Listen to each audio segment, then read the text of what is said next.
और मेरा मन मुझसे कंट्रोल नहीं होता। मैं जो करना चाहता हूँ वो कर नहीं पाता हूँ, और जो नहीं करना चाहता हूँ वो मेरा मन मुझसे जबरदस्ती करवाता है। इसीलिए मैं बेचैन हो गया हूँ, मुझे शांति प्राप्त नहीं हो रही। तो श्री कृष्ण ने अर्जुन से कहा, उसके लिए तुझे अपने मन और विचारों से डिटैच होकर अपने मन और विचारों को सही दिशा में ले जाने की प्रैक्टिस करनी होगी, अभ्यास करना होगा। और ये एक दिन का काम नहीं है। जब तक तू अपने मन और विचारों की गुलामी का त्याग नहीं करता, तब तक तुझे जीवन में कभी शांति नहीं मिलेगी। एक राजा था, वो बहुत बेचैन और परेशान रहता था। एक दिन वो अपने गुरुजी के पास गया और उनसे कहने लगा कि मेरा मन बहुत बेचैन है, मैं बहुत परेशान हूँ, मैंने पूरे संसार को जीत लिया है, सब कुछ है मेरे पास, पर मैं खुश नहीं हूँ, मेरे मन में सुकून नहीं है, शांति नहीं है।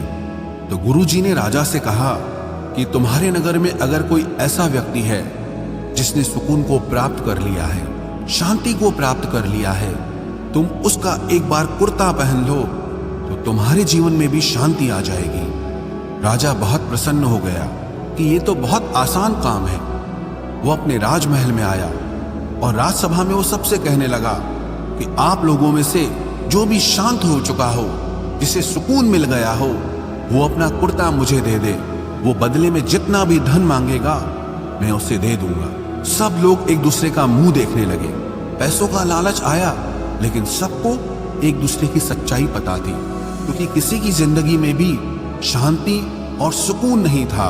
सब अपना सर झुकाकर वहां पर खड़े हो गए। फिर उस राजा ने पूरे नगर में ढिंढोरा पिटा दिया कि जिसे भी शांति प्राप्त हो चुकी हो, सुकून प्राप्त हो चुका हो, वो मेरे पास आकर अपना कुर्ता दे दे। वो जितना कहेगा उससे उतना ही धन दिया जाएगा। लेकिन एक भी व्यक्ति ऐसा नहीं मिला जिसे शांति प्राप्त हो चुकी हो। वास्तविकता में जब कोई मरता है तब हम कहते हैं कि वो फला व्यक्ति आज शांत हो गया। कभी किसी जिंदा इंसान के लिए नहीं सुना कि एक जीता जागता इंसान शांत हो गया है। राजा के सैनिक पूरे शहर में ढूंढते रहे, फिर उन्हें पेड़ के नीचे एक महात्मा तपस्या करता दिखा, जिसके चेहरे पे एक शांति थी, सुकून था। वो सैनिक उस महात्मा के पास आकर पूछने लगे कि क्या आपने शांति प्राप्त कर ली है, सुकून प्राप्त कर लिया है? महात्मा ने कहा, मैं पूरी तरह से शांत हूं। तो सैनिक उसे राजा के पास ले आए।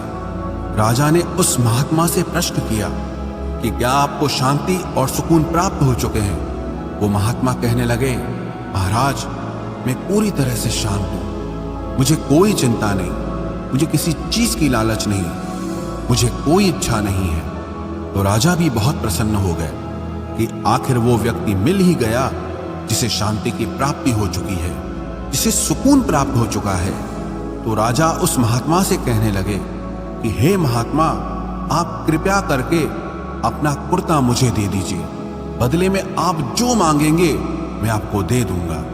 वो महात्मा कहने लगे कि महाराज, सुकून और शांति तो मुझे मिल चुके हैं, लेकिन क्या करूं, मेरे पास कुर्ता ही नहीं है पहनने के लिए जो मैं आपको दे सकूं। जब राजा ने उस महात्मा की ये बात सुनी कि इस महात्मा के पास कुर्ता भी नहीं है पहनने के लिए, उसके बाद भी ये महात्मा एकदम शांत है, इसके जीवन में सुकून है। मैं सारी जिंदगी धन को जोड़ने में लगा रहा, दुनिया जीतने में लगा रहा, लेकिन मुझे शांति नहीं मिली, सुकून नहीं मिला, क्योंकि शांति और सुकून बाहर की चीज नहीं है, अपने भीतर की चीज है। इसीलिए जब तक कोई व्यक्ति अपने मन और विचारों को कंट्रोल नहीं करता, तब तक उसके जीवन में सुकून और शांति नहीं आती। और गीता का उपदेश हमें यही सिखाता है कि जीवन में शांति चाहिए तो मन को शांत करना सीखो। गीता का 5वां उपदेश ये है कि वासना, क्रोध और लालच सर्वनाश का कारण है, नरक का द्वार है। जिस भी मनुष्य में ये 3 अवगुण होते हैं, वो हमेशा दूसरों को दुख पहुंचाकर अपने ही सुख और स्वार्थ की पूर्ति करता रहता है। किसी भी चीज की हद से ज्यादा वासना करना और क्रोधी स्वभाव होना और मन में लालच होना उसके जीवन के सुख को समाप्त कर देते हैं। उसके सारे रिश्तों में जहर भर देते हैं। इन्हें नर्क का द्वार इसीलिए कहा गया है क्योंकि जिस इंसान में अत्यधिक क्रोध है, लालच है, वासना है, उसका पूरा जीवन जहर से भर जाता है। उसको मरने के बाद नहीं, जीते जी यहीं पर नर्क का दर्शन होता है। गीता का छठा उपदेश यह है कि सब भगवान एक ही हैं, कोई छोटा बड़ा नहीं है। सब एक परब्रह्म परमात्मा के अलग अलग रूप और नाम है। श्री कृष्ण ने गीता के 10वें अध्याय विभूति योग में बताया है कि जितने भी जगत के देवी देवता हैं वो सब मेरी ही विभूति है। मैं ही शिव हूं, मैं ही इंद्र हूं, मैं ही यक्षराज कुबेर भी हूं, मैं ही अग्निदेव हूं, देवताओं के गुरु बृहस्पति भी मैं हूं, समुद्र भी मैं ही हूं, अक्षरों में ओम भी मैं ही हूं, काल का महाकाल भी मैं ही हूं, सारे जगत का नाश, उत्पत्ति और पालन करने वाला भी मैं ही हूं। श्री कृष्ण ने अर्जुन से कहा कि मेरी विभूतियों का कोई अंत नहीं है, इसलिए सब भगवान, सब नाम, सब देवता मेरे ही रूप हैं। इसीलिए तो किसी भी देव या ईश्वर में कभी भेद बुद्धि मत करना, कभी किसी को छोटा बड़ा मत समझना। और गीता का उपदेश हमें यह सिखाता है कभी भी किसी दूसरे के इष्ट को छोटा नहीं समझना चाहिए या इस बात पर झगड़े फसाद नहीं करने चाहिए कि कौन बड़ा है और कौन छोटा है। गीता का 7वां उपदेश यह है, सुख की इच्छा ही आखिर में हमारे दुखों का कारण बनती है। श्री कृष्ण ने अर्जुन से कहा कि मनुष्य जितना सुखों की लालसा और इच्छा करता है उतना ही उसकी इंद्रियां सुख भोग में आसक्त हो जाती है, उतना ही इंसान का मन संसार के सुख और आकर्षण का गुलाम बन जाता है।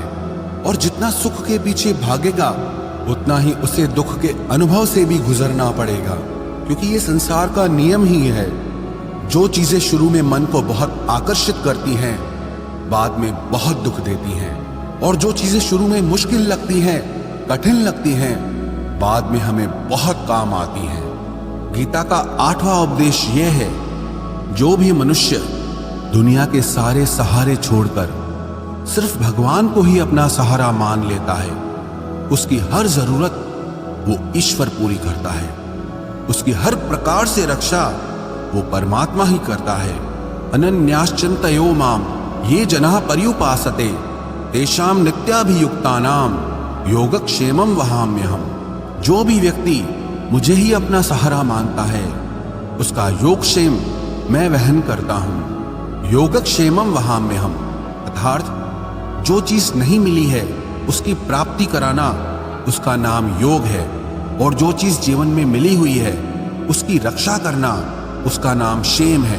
तो श्री कृष्ण कहते हैं जो मुझ पे डिपेंड हो जाते हैं उनको जो चाहिए वो मैं जरूर देता हूं, और उनकी हर प्रकार से मैं रक्षा भी करता हूं। गीता का 9वां उपदेश यह है कि इस संसार में हमारा कुछ भी नहीं है। गीता सार में आपने कई बार सुना होगा कि तुम्हारा क्या गया जो तुम रोते हो, तुम क्या लाए थे जो तुमने खो दिया, तुमने क्या पैदा किया जो नष्ट हो गया, तुमने जो लिया यहीं से लिया, जो कुछ भी दिया यहीं पर दिया। जो आज तुम्हारा है कल किसी और का होगा, क्योंकि परिवर्तन इस संसार का नियम है। कल तक जिसके बिना आप जी नहीं सकते थे आज उनसे कोई रिश्ता ही नहीं है, बातचीत तक नहीं है। कहां गए वो जीवन भर के सारे रिश्ते, वो सारे मित्र जो साथ जीने मरने की बातें करते थे, आज पता भी नहीं कि वो लोग कहां चले गए। ये संसार परिवर्तनशील है, सब लोग यहां बदल जाते हैं, हर रिश्ता बदल जाता है, और तो और ये हमारा शरीर भी हर दिन बदल रहा है। बचपन से जवानी, जवानी से बुढ़ापा, और एक दिन ये शरीर हमारा साथ छोड़ देता है। तो किसके लिए रोना और किसकी चिंता करना। हम सारी जिंदगी चीजों को, रिश्तों को, जिंदगी को बनाने में, सजाने में, संवारने में लगे रहते हैं, लेकिन एक दिन सब कुछ बिखर जाता है। सारी जिंदगी जिस संपत्ति, जिन रिश्तों के लिए हम लड़ते रहते हैं, एक दिन सब कुछ छोड़ करके हमें इस दुनिया से जाना पड़ता है। गीता का 10वां उपदेश हमें यह सिखाता है कि किसी से भी हद से ज्यादा मोह कभी मत करना। श्री कृष्ण ने गीता का पूरा ज्ञान ही अर्जुन के मोह को नष्ट करने के लिए कहा है। ये मोह ही है जो इंसान को सबसे ज्यादा रुलाता है। मोह इतना बलवान है कि शेर जैसे इंसान को भी गीदड़ बना देता है। जो अर्जुन युद्ध में देवताओं से भी जीत गया, पर अपने रिश्तेदारों को युद्ध में देखकर उसका हाथ कांपने लगा। वो बोला, हे केशव, मेरे हाथ में धनुष पकड़ने की ताकत भी नहीं बची है, मेरे हाथ कांप रहे हैं, मैं युद्ध नहीं कर पाऊंगा। ये मोह इतना पेनफुल होता है जिसकी पीड़ा ना सह पाने के कारण कई लोग अपनी जिंदगी खत्म कर देते हैं, आत्महत्या तक कर लेते हैं कि उस व्यक्ति के बिना हम जी नहीं पाएंगे। जीवन में किसी से भी हद से ज्यादा मोह करोगे तो जीवन भर पीड़ा का ही सामना करना पड़ेगा। जो व्यक्ति अपने मोह से बाहर नहीं आता, उसका सब कुछ उससे छिन जाता है, उसकी सारी खुशी खत्म हो जाती है।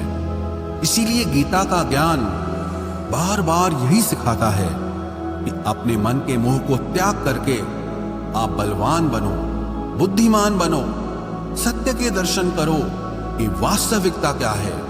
क्योंकि हमारा मोह हमें हमेशा झूठ ही दिखाता है, झूठ पे ही विश्वास दिलाता है और दिल में झूठी उम्मीदें जगाता है। और ये ही हमारे दुखों का सबसे बड़ा कारण है। हम ही मोह कर लेते हैं, हम ही लोगों से उम्मीदें लगा बैठते हैं, पर वास्तविकता बिल्कुल अलग होती है।